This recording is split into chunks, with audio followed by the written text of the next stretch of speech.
কেউ আবার কোনো আসন নিয়েও আলোচনা করলে করতে পারে। যদি কোনো জায়গায় যদি আপনাদের কোনো আশঙ্কা বা কোনো কি থাকে, ক্ষোভও থাকে, সেগুলো আপনারা ছাড়তে পারেন। হ্যাঁ, সবই যদি প্রশংসামূলক কথা হয়, তাহলে আমি চাইবো যে সমালোচনার কথাগুলো বেশি আসবে। মানে একটু সমালোচনা। মাসুদ, তুই আমার ছবি তুলি দিস। যাই রাখিস, উড়বিরও তুল নাই একটা।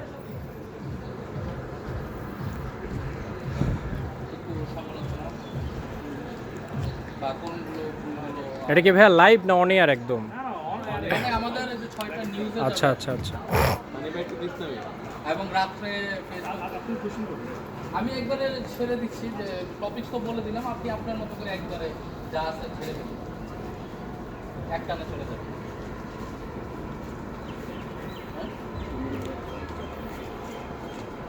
তারপর তুই যাইস না, তুই যাইস। আমি বেটা সমালোচনা করতে পারবো।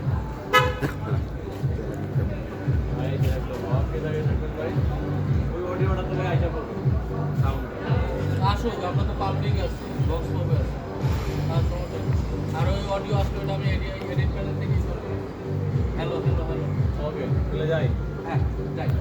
আগে আমরা ত্রয়োদশ জাতীয় সংসদ নির্বাচনের মোটামুটি 12ই ফেব্রুয়ারি আমরা দেখলাম। আজকে একদিন পরে আমরা দেখতে পেলাম যে বিএনপি সবচেয়ে বেশি আসন পেয়ে আগামী সরকার গঠন করতে যাচ্ছে। একজন দেশের জনগণ হিসেবে আপনি ভোটকে কীভাবে মূল্যায়ন করছেন, এবং যারা জয়ী হয়েছেন, যারা সরকার গঠন করবেন, তাদের কাছে আপনার প্রত্যাশা? হচ্ছে কি, ভোটটা অনেক সুন্দর হয়েছে এবারের ভোটটা, কারণ এবার প্রথম আমরা যে ভোটটা দেখলাম, যে এই ভোটে কোনো লাশ পড়ে নাই আসলে। তো এরকম ভোট আমরা কখনো দেখি নাই। নাই, তাহলে তার মতো বলতে হবে। আমরা যখন ছুটির দিক থেকে দেখলাম যে 1-1.5 ঘন্টা লাইনে দাঁড়াতে হয়েছে, এবং মোটামুটি সুস্থ হতে হয়েছে, এবং ওভারঅল সব দিকেই হচ্ছে। কিন্তু সমস্যাটা হচ্ছে যে আসলে কিছু আসনে আমরা দেখলাম যে আপনার ভোট হয়তো বা ভালোই হয়েছে, কিন্তু দেখে মনে হচ্ছে যে জোর করে কাউকে জিতে দেওয়া হয়েছে। বিশেষ করে যদি আমি ঢাকা 8 আসনের কথা বলি, নাসিরউদ্দিন পাটোয়ারিকে মনে হচ্ছিল যে সে মানে জিতার একদম দান বান্ধে আছে।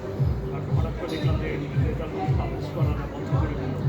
এরপরে হচ্ছে গিয়ে আবার কিছুক্ষণ পরে পাবলিশ করলো। মানুষের একটু সন্দেহ সৃষ্টি। আরেকটা বিষয় সন্দেহ হচ্ছে গিয়ে টোটাল ভোট কাউন্ট কত হয়েছে। এই জিনিসটা অন্যান্য গভর্নমেন্টের আমাদের দেখলাম ফার্স্ট দিয়ে দিত, এইটা দিতেও অনেক ডিলেমা করতেছে গভর্নমেন্ট। তো এই জায়গাটাতেও একটা সন্দেহ সৃষ্টি হয়ে যাচ্ছে কত হয়েছে। বাট ওভারঅল ভোট সব জায়গায় খুব ভালো হয়েছে। যেমন আমার মোটামুটি খোঁজখবর নেওয়া হয়েছে, আমি যদিও ঢাকার ভোটার, কিন্তু এইখানে ঢাকা 18 আসনে হচ্ছে গিয়ে ভোটটা কাছ থেকে দেখা হয়েছে। আমার বাড়ি হচ্ছে কিশোর সেখানেও নিউজ পাইলাম যে না, ভোট খুব ভালো হয়েছে। চিরং 11-তে আমি খুশি সাহেব সেখানে দেখলাম যে ভোট খুব ভালো হয়েছে। তো মোটামুটি আসন ভালো হয়েছে, ভোট খুব ভালো হয়েছে। সন্দেহের জায়গায় তৈরি হয়েছে। বাট ডক্টর ইউনূস স্যারকে আসলে খুবই ধন্যবাদ, অসংখ্য ধন্যবাদ যে উনি আসলে শেষ পর্যন্ত একটা সুষ্ঠু সুন্দর ভোট আমাদের উপহার দিয়েছেন। আগামী সরকারের প্রতি প্রত্যাশা থাকবে হচ্ছে গিয়ে তারা তো অনেকগুলো কমিটমেন্ট করেছে, যে যেমন হচ্ছে গিয়ে আমাদের ছবি নিস, তারপর ভিডিও করবি। যে তারা কমিশন করবে, যে মনোরেল তৈরি করবে, মেট্রো রেলের প্রজেক্টগুলো আছে, কানেক্টিভিটির যে বিষয়গুলো সেগুলো যাতে আসলেই হয়। তারপর সন্ত্রাস চাঁদাবাজের বিপক্ষে যাতে আসলে সরকার একটা স্টেটমেন্ট নিয়ে নিতে পারে। যেমন বিএনপির বিরুদ্ধে যদি আমি বলি, যে বিএনপির বিরুদ্ধে সবচেয়ে বড় এলিগেশনটাই হচ্ছে গিয়ে তারা চাঁদাবাজ বা হচ্ছে গিয়ে সন্ত্রাস তারা কায়েম করে। এইটা একটা বোঝার জন্য হলেও কাজ করে দেখে সরকার নতুন করে যদি দেখাতে পারে যে না, তারা চাঁদাবাজি দমন করে তারা, তাহলে আমার মনে হয় যে সবচেয়ে ভালো হবে। নিরাপত্তার ইস্যুটাই হচ্ছে কি সবচেয়ে বড় কনসার্ন এখন বাংলাদেশে। এরপরে উন্নয়ন, এবং তার থেকে বড় বিষয় হচ্ছে কি ব্যবসায়িক ক্ষেত্রে যাতে আসলে আরেকটু সুষ্ঠুভাবে পরিচালনা করতে পারে। কারণ ব্যবসায়ী যারা আছে তারা দেখা যায় যে ব্যাংকের বিভিন্ন পলিসিতে আসলে কাজ করতে পারে না। গভর্নমেন্ট যাতে ওই দিকটাতে নজর দেয় যে না, নতুন এন্টারপ্রেনার যারা আছে তারা যাতে সহজে লোন পায়, তারা ব্যাংকের সুবিধাগুলো পায়, এই জায়গাগুলো